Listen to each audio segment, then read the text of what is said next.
ঈদের পূর্বে গার্মেন্টস এবং শিল্প কারখানার শ্রমিকদের বেতন বোনাসটা পরিশোধ করে দিতে হবে। সম্মানিত সাংবাদিকবৃন্দ, আসসালামু আলাইকুম। আজকে ছিল আমাদের আইন শৃঙ্খলা সংক্রান্ত উপদেষ্টা পরিষদের 8ম সভা। এতে যেসব গুরুত্বপূর্ণ সিদ্ধান্তগুলি হয়েছে তা আপনাদের আমি বলে শোনাচ্ছি। মূলত সার্বিক আইন শৃঙ্খলার পরিস্থিতি নিয়ে আলোচনা করা হয়েছে। বিশেষ করে আগামীকাল স্বাধীনতা ও জাতীয় দিবস, আসন্ন পবিত্র ঈদ উল ফিতর উপলক্ষে যাতে আইন শৃঙ্খলা পরিস্থিতি স্বাভাবিক ও নিয়ন্ত্রণে থাকে সেই বিষয় নিয়ে করণীয় সম্পর্কে আলোচনা করা হয়েছে। অপরাধমূলক কর্মকাণ্ডে জড়িত এবং দেশবিরোধী ধ্বংসাত্মক আন্দোলন, সমাবেশ ও উস্কানিদারদের গ্রেপ্তার করা হবে।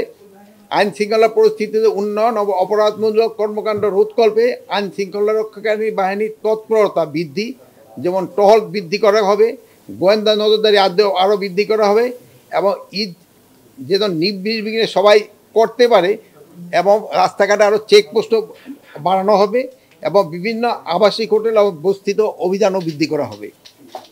আসন্ন ঈদ উল ফিতর প্রেক্ষাপটে দেশের সার্বিক আইন শৃঙ্খলা পরিস্থিতি স্বাভাবিক রাখার লক্ষ্যে স্বরাষ্ট্র মন্ত্রণালয় কর্তৃক অলরেডি আমরা কতগুলি একগুচ্ছ তাদের একটা নির্দেশনা আমরা দিয়েছি।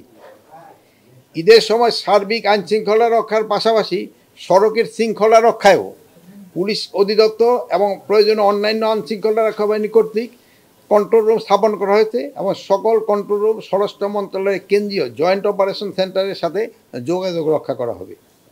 ঈদের সময় ট্রাফিক এবং যানজট নিয়ন্ত্রণ, যেমন ধরেন যমুনা সেতু, পদ্মা সেতু এবং ফ্লাইওভারের টোল প্লাজা সম্বন্ধে যানজট নিরসনে যে আমাদের যে ইলেকট্রনিক টোল কালেকশন আছে, এটা দ্রুত টোল আদায়ে সংশ্লিষ্টর জন্য কর্তৃপক্ষ একটা কার্যকরী ব্যবস্থা গ্রহণ করে এই জন্য তাদের নির্দেশ দেওয়া হয়েছে।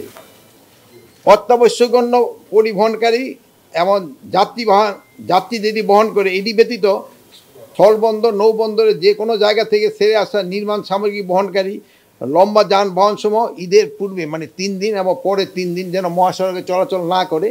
সানবিট সব দিবে সামাল। সানবিট ম্যাজিক প্রেস ডিশওয়াশিং এর মাথা ঘোরানো সলিউশন। আর ঈদ উপলক্ষে যাত্রী পরিবহন নির্বিঘ্ন করার জন্য সড়ক, নৌ ও রেলপথে যাতে অতিরিক্ত যাত্রী বোঝাই না করা হয়, অতিরিক্ত ভাড়া আদায় না করা হয়, সেই লক্ষ্যে সংশ্লিষ্ট বিভাগ এবং সংস্থাকে নির্দেশনা দিয়েছে। আপনারা সবাই জানেন যে ঈদের সময় অনেক সময় যে লঞ্চেলারা ভাড়া বাড়ায় দেয়, তারপরে বাসেলারা অনেক সময় ভাড়া বাড়ায় দেয় এবং তারা বলে যদি না আমরা লিমিটের মধ্যে এটা যেন না হয়, তা আমরা সংশ্লিষ্ট কর্তৃপক্ষকে বলছি যে সরকার কর্তৃক যে নির্ধারিত ভাড়া, ওই ভাড়াতে শুধু তারা নেবে, বেশি ভাড়া যেন কেউ নিতে না পারে।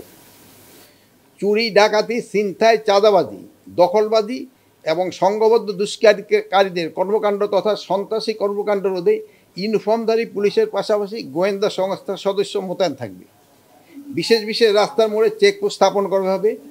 টাকা এই অনেক সময় স্থানান্তর করার জন্য যেন যদি কারো বেশি টাকা হয়, মানি স্থানান্তরের জন্য আমাদের স্কোয়াডের সহায়তা নেবে।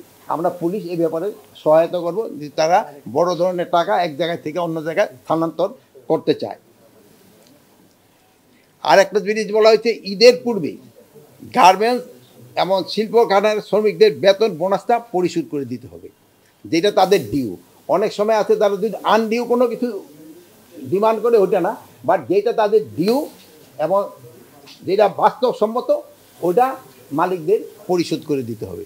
অনেক সময় দেখা যাচ্ছে যে তারা বোনাস, হয়তো সে 1 বছর চাকরি করে না, বাট সে এখন বোনাস চাইতেছে 2 মাস চাকরি করে, ওইগুলি তো তার তো আইনের ভিতরে কভার করে না, ওইগুলির ক্ষেত্রে না। বাট যেটা যে ধরেন সে চাকরি করছে, এই মাসের বেতনটা তার পাওয়ার কথা, ওই বেতনটা মালিকরা যেন শোধ করে, ওই ব্যাপারে আমরা কর্তৃপক্ষদের বলেছি এটা এনশিওর করার জন্য। নারী ও শিশু নির্যাতন ও ধর্ষণের বিরুদ্ধে আইনগত ও সামাজিক প্রতিরোধ গড়ে তোলা।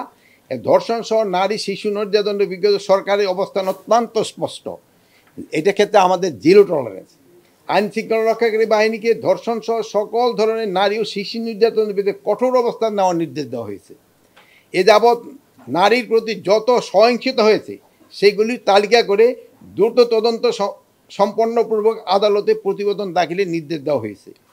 সম্প্রতি ঘটে যাওয়া ধর্ষণের ঘটনাগুলির সঙ্গে জড়িত অপরাধীদের দ্রুত বিচার নিশ্চিত করা এবং কঠোর শাস্তির আওতায় আনার সিদ্ধান্ত নেওয়া হয়েছে।